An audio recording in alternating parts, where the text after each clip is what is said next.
नैना जी, मैं एक चीज बात कहना चाहूंगा कि आजादी जब मिली तो पाकिस्तान और हिंदुस्तान दोनों को एक साथ आजादी मिली थी 1947 में। आज पाकिस्तान कहाँ खड़ा हुआ है, आज हिंदुस्तान कहाँ खड़ा हुआ है। हिंदुस्तान को जो है आज आप गुलाम देख, का गुलाम ही रहा था। सुनिए, आप सुन लीजिए, मैं बीच में नहीं बोलता किसी के, लेकिन सुनिए। लेकिन आज आज जो हमारा हिंदुस्तान है वो दुनिया की साझा ताकतवर में गिनती होती है। जैसे कि पहले कहा जाता था आपको, अमेरिका, रशिया और चाइना। आज हिंदुस्तान भी चौथी जगह पे है। इकोनॉमी में आप देख लीजिए, उसकी जगह पे है। कहाँ पर है? ये हंसने की जरूरत नहीं है। इकोनॉमिक खाने में डाटा सर। दुनिया जानती है। नंबर एक, आज देखिए तेल आपको मिल नहीं रहा। न्यूज बता रही है हमको तेल भी मिल रहा है, हमको गैस भी मिल रही के है, पास हमको टॉयलेट नहीं है। अभी शिप आया है। आज इंडिया हम के 70% अमीन भाई लोगों के खुदा पास को माने। टॉयलेट नहीं है। अभी मैं देख हमारे रहा यहाँ था। इंडिया आज में आ अभी मैं हाईएस्ट देख रहा था सुसाइड रेट है। बेंगलुरु इंडिया में, का आज किसान दिल्ली में। भूखा मर रहा है। तीन इंडिया सौ के अंदर हाईएस्ट जो है और वो बहुत से बदकिस्मती स्कूल से कॉलेजेस रेप बंद हो कर रहे दिए हैं। गए हैं। और आप कह रहे रेस्टोरेंट हैं कि इंडिया कोई हमारे यहाँ ताकतवर है। नहीं है। आपको सवाल इसी इस बात धोखे का में है रखा हुआ है। इंडिया की ताकत नहीं, बल्कि इंडिया जो है वो दुनिया के ऊपर इस आज वक्त कलंक का कर्जदार टीका है। नहीं है। हम अपनी आजादी के साथ, हमारी फॉरेन पॉलिसी है, हम जो चाहते हैं करते हैं दुनिया आप में। कह रही हैं जिसके चाहते हैं लीगल ट्रीटी करते हैं, जिससे चाहते हैं हम वन टू वन ट्रेड करते हैं, फ्रेट ट्रेड करते हैं। आप इससे क्या करते हैं? हम देखिए अपने आप में स्वतंत्र हैं, आजाद हैं। और आप रमजान के दिनों में क्या करते हैं? वो चीज शेमफुल है, कंडेमेबल है। और आप इस बात को माने, अगर आप इस्लाम के मानने वाले हैं तो इसको खून खराबे को कम से कम बंद करिए, चाहे जिस तरह भी हो। अच्छा जिस अमीन तो जी, अभी जी रमजान एक बात का बंद मुझे करिए। जरा जवाब दीजिएगा। मैं जहांगीर का जवाब लूं, लेकिन मैं आपसे इस बात को जरूर समझना चाह रही हूं। मुझे इस बात के जरा मायने बताइए सर कि जब अगर अफगानिस्तान और पाकिस्तान में तनाव है, ऐसे में अपनी डिप्लोमेटिक रास्ते को ना अपनाते हुए आतंकियों को बैक चैनल के थ्रू चर्चा के लिए अगर आगे भेजा जा रहा है, इसके क्या मायने हैं? क्या मैसेज देने की कोशिश की जा रही है कि वार्ता अगर फेल हो जाए तो क्या ये कहा जाए इसको ऑफिशियल तो कभी एक्सेप्ट नहीं किया जाएगा, अगर वार्ता फेल हो जाए तो ठीकरा उधर फोड़ दिया जाएगा? आखिर क्या मायने क्या है? इस रणनीति के क्या मतलब है? आमीन जी। हैं। जी जी उसके मोहम्मद अंदर आमीन जी। हम जो है वो जिरगा सिस्टम इस्तेमाल कर रहे हैं। जिरगा सिस्टम जो है उसके तहत जो है वो मुज़ाकरात करके मामलात को ठीक करने की कोशिश की जा रही है। और उसके ऊपर अब इंडिया परेशान है कि अगर तालिबान जो है वो हमारी बात समझ गए तो वो फिर एक बार वो जो इंडियन प्रॉक्सी बने हुए हैं उससे उनको निकल जाएंगे। और सबसे अच्छा बड़ा डर हामिद जो खान है जी, वो मुझे एक बात इसीलिए बताइए, हिंदुस्तान की अफगानिस्तान से कितनी सीमा कनेक्ट होती है कि अगर वो मान गए तो हमें फायदा होगा या हमें नुकसान हो जाएगा? कितनी सीमा कनेक्ट होती है? जरा बात तो लॉजिकल वाली किया कीजिए। और आपने उस समय एक बात कही थी हिंदुस्तान को लेकर, आपने कहा दुनिया पर कलंक है। प्लीज ये आप वो जो खूबसूरत सिंदूर है ना, वो जो माथे का तिलक, वही खूबसूरत तिलक के साथ में पूरी दुनिया उसकी वाहवाही करती है। तीसरी बड़ी अर्थव्यवस्था है। सुनिएगा जरूर, सुनिएगा जरूर। और आप जिस अगर डिप्लोमेसी की बात करें, मैं आपको जरा डिप्लोमेसी बता दूं किसे कही जाती है। आतंकियों को वार्ता के लिए शामिल नहीं करने वाली। अब आज मौजूदा वक्त में ईरान हॉर्मुज स्ट्रेट को बंद करके रखा है, लेकिन वही डिप्लोमेसी के जरिए हिंदुस्तान ने अपने ऑयल टैंकर्स को, ऑयल जहाजों को भारत पहुंचाया। डिप्लोमेसी वो कही जाती है मिस्टर हामिद खान। और आप जिसे कलंक की बात करें, पूरी दुनिया जानती है आतंक का पनाहगाह कौन है। आखिर पूरी दुनिया जानती है तालिबान को बनाने वाला कौन है, हिजबुल मुजाहिदीन को पनाह देने वाला कौन है। और जिस अमेरिका की आप बात कर रहे हैं, उसी जगह पर ही कत्लेआम मचाने वाला आपके घर से पकड़ा गया था। वैसे ये सवाल मेरा अमीन जी से था। अमीन जी बस इस बात का जवाब दीजिएगा, फिर मैं बाकियों का रुख कर रही हूँ। आखिर इस बैक चैनल डिप्लोमेसी का क्या मतलब है? आतंकियों को बातचीत के लिए रियलिटी बताइए। रियलिटी ये है कि इंडिया के अंदर सबसे ज्यादा रेप्स होते हैं दुनिया में, होते हैं या नहीं होते हैं। इंडिया के अंदर सबसे ज्यादा फौजी जो है वो आत्महत्या करते हैं या नहीं करते हैं। इंडिया के अंदर सबसे आपके यहाँ ज्यादा पे रिपोर्ट किसान नहीं जो होते। है वो आपके आत्महत्या यहाँ पे करते रिपोर्ट नहीं होते हैं रेप। या नहीं करते हैं। रेप नहीं है, आपके यहाँ पे रिपोर्ट नहीं सबसे होते। ज्यादा हमारे यहाँ पे माइनॉरिटी के रिपोर्ट ऊपर आपके जुल्म अलग होते हैं, तरीके के, मैं होते बोलना हैं नहीं या चाहता नहीं हूँ है। क्या होता है, इंडिया के पर अंदर आपको मालूम है या आपके जो माइनॉरिटीज के हमारे यहाँ साथ जो रिपोर्टिंग कुछ हो रहा होती है, है, मैंने आपके यहाँ उसकी रिपोर्ट रिपोर्टिंग नहीं पढ़ी। होती है क्योंकि अपने अपने अंदरूनी कारण है, वो ठीक है। I have nothing to grudge against that, remember that. Don't don't point fingers and don't come मैं आउट तो आपको विद रियलिटी इलॉजिकल बता रहा हूँ। रीजनिंग।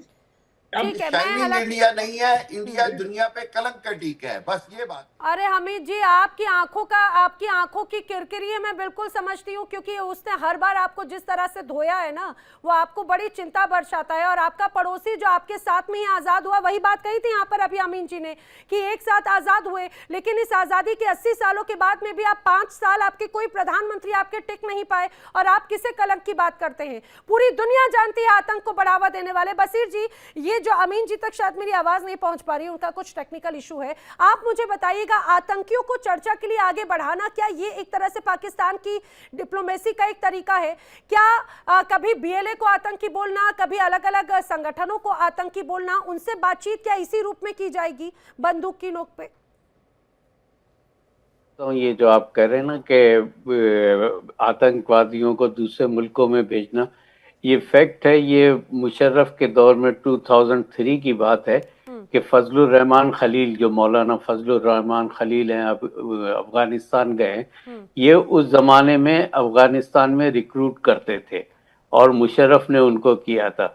मैं चूंकि एक मैगजीन का एडिटर था कराची में, तो मैं जिहाद के खिलाफ बहुत लिखा करता था, जिसकी वजह से मुझे थ्रेट भी मिली और मुझसे मेरा बेटा भी छीन लिया गया। तो उसकी वजह से जो है वो उस जमाने में मौलाना फजलुर रहमान खलील के पास आए अफगानिस्तान के लिए लड़के, जो जमात इस्लामी और मौलाना निजामुद्दीन शामज़ई ने भेजा। तो मौलाना निजामुद्दीन शामज़ई ने, मरहूम ने खुद बताया कि मुशर्रफ ने कहा कि फजलुर रहमान खलील अब अफगानिस्तान नहीं भेजेगा, अब कश्मीर भेजेगा। ये बात फैक्ट है कि ये हमेशा इस तरीके से करते रहे। और आपको पता है, हमने ही खुद जिहादियों को परवान चढ़ाया, बिलियंस ऑफ डॉलर्स दिए, हत्ता कि हिलरी क्लिंटन ने भी ये कहा मुशर्रफ से कि हम 20 अरब डॉलर्स आपको दे चुके हैं, इनके खिलाफ एक्शन लीजिए। उन्होंने 20 अरब डॉलर्स खा लिए, लेकिन एक्शन नहीं लिया। इसी तरीके से कैरी लूगर बिल आया था, वो भी क्लिंटन लेकर आई थी, और उन्होंने कहा था कि भाई इसका जो 70% है वो सिटीजन्स पे खर्च होगा, यानी पब्लिक पे खर्च होगा। लेकिन हमारी गवर्नमेंट और हमारे तमाम सहाफ़ी इस बात पे हैरी क्लिंटन से लड़ पड़े कि क्यों ये हो रहा है, क्यों ये, यानी वो समझ रहे थे कि सारी इमदाद फौज के लिए आएगी, जितनी भी एड होगी वो फौज के लिए नहीं थी, उसमें 70% जो था पब्लिक के ऊपर खर्च होना था। और फिर इतना शोर मचाया कि वो मतलब खामोश होके चली गई, और क्या कर सकते थे। पाकिस्तान को वो एड भी नहीं मिली। जो तो ये वो लोग हैं जो जिहादियों को और जो यहाँ से लोगों को इन्फिल्ट्रेट करके भेजते हैं वहां पे, ये तो है। और ये आप देखिए, शुरू से पाकिस्तान में है कि क्रॉस बॉर्डर टेररिज्म इनका शेवा रहा है। आप देखिए ना कि इन्होंने, कुछ कह रहे हैं वैसे। जी, एक मिनट, इन्होंने जो ये किया, जिन्ना साहब ने खुद सबसे पहले बलूचिस्तान में क्रॉस बॉर्डर टेररिज्म नहीं किया क्या? उन्होंने खुद फौजें भेज दी थी वहां पे और उस स्टेट को पाकिस्तान में शामिल कर लिया था और खान अफ खल्लाद को अरेस्ट कर लिया था। क्या ये आप किसे प्रॉक्सी किसे कहेंगे फिर आप, जहांगीर? जी, पहले तो बसीर साहब, मैं आपसे जो है दुख का इजहार करता हूं कि आपके बेटे की जो है वो शहादत हो गई। मैं उससे जो है मदावा तो नहीं कर सकता, लेकिन जो है मैं आपके इस दुख की घड़ी में साथ हूं। अच्छा, दूसरा सुनिएगा, नैना आपने 2-3 मरतबा मेरा सवाल जवाब काटा है, अब सुनिएगा।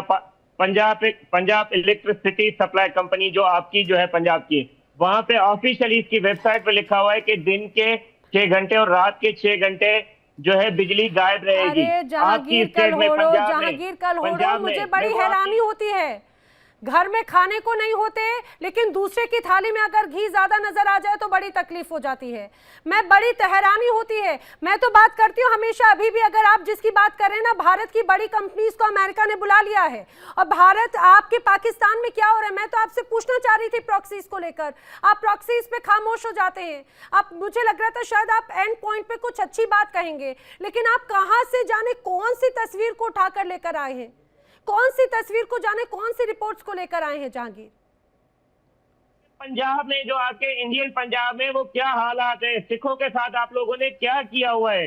आपने पंजाब को किस तरह धकेला हुआ है, जिसमें 95% आपको एग्रीकल्चर चीजें मिलती हैं, वो आपको दिखा रहा हूँ। आप सिर्फ बलूचिस्तान का, केपीके का जो है आप नाम लेती हैं, कभी अपने मुल्क में अपने मैं बताऊं आपको, आइए जरा आप चलिए, पंजाब भारत का सबसे समृद्ध हिस्सा है और गर्व से कहते हैं पंजाबी भी। और सुनिए, आपको बार बार आप पंजाबियों के नाम पे जो बरगलाने की कोशिश करते हैं ना, भारतीय सेना का जो सबसे बड़ा व्यक्ति जिसने ऑपरेशन सिंदूर में सबको सिंदूर का स्वाद भी दिखाया, सिंदूर का रंग भी दिखाया, वो भी एक सरदार था, उसी पंजाब की देन था, उसी पंजाब की मिट्टी से आया था।